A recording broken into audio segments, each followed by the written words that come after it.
এই নাও ঠেলা সামলাও। আমাদের মাননীয় প্রধানমন্ত্রী তারেক রহমানকে ভারত সফরের জন্য চাপ সৃষ্টি করতেছে ভারত সরকার। এই দিক দিয়ে আমাদের প্রধানমন্ত্রী যদি অনুপস্থিত অবস্থায় দায়িত্ব পালন করবে কে? সালাউদ্দিন আহমেদ। প্রতিরক্ষা বাহিনী এবং মন্ত্রী পরিষদ সবকিছুর দায়িত্ব পালন করবে কিন্তু সালাউদ্দিন আহমেদ, স্বরাষ্ট্রমন্ত্রী। আমার কথা হইল পালন করুক, সমস্যা নাই, কিন্তু কথা হইল এটাই, ভারত কেন চাপ ক্রিয়েট করবে তার দেশে আমাদের প্রধানমন্ত্রী সফরের জন্য?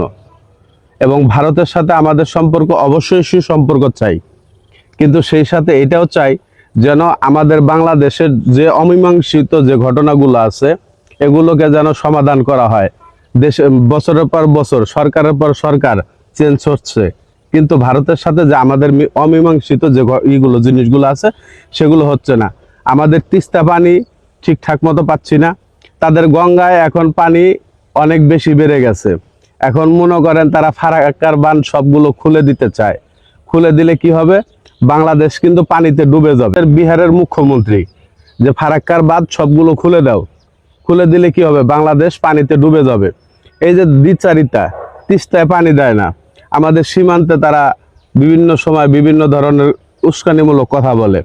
আমরা কিন্তু ভারতকে নিয়ে কখনোই কন্টেন্ট তৈরি করি না, কারণ প্রতিবেশী দেশ, অনেক বৃহত্তম একটা বড় রাষ্ট্র, কিন্তু তার দেশের নাগরিকরা সবসময় মিথ্যা নিউজ, ভুয়া নিউজ করে।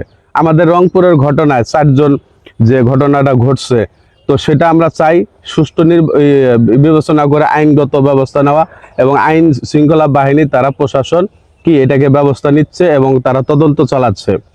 কিন্তু ভারত থেকে কিছু কন্টেন্ট ক্রিয়েটর, ভিউ ব্যবসায়ী, তারা সমানে বলে যাচ্ছে কি এখানে জঙ্গলিবাদ, মৌলবাদ, জিহাদিরা এই কাজ। তোমরা বাংলাদেশে আসো, আইসে দেখো জিহাদিরা করছে না কে করছে। যেই করুক, এটা তীব্র নিন্দা এবং প্রতিবাদ জানাই। অবশ্যই আমাদের মাননীয় প্রধানমন্ত্রী তারেক রহমান এটাকে ব্যবস্থা নেবে এবং আইন শৃঙ্খলা বাহিনী এটাকে সুষ্ঠু তদন্ত করে যারা দোষী তাদেরকে আইনের আওতায় এনে বিচারের আওতায় আনবে।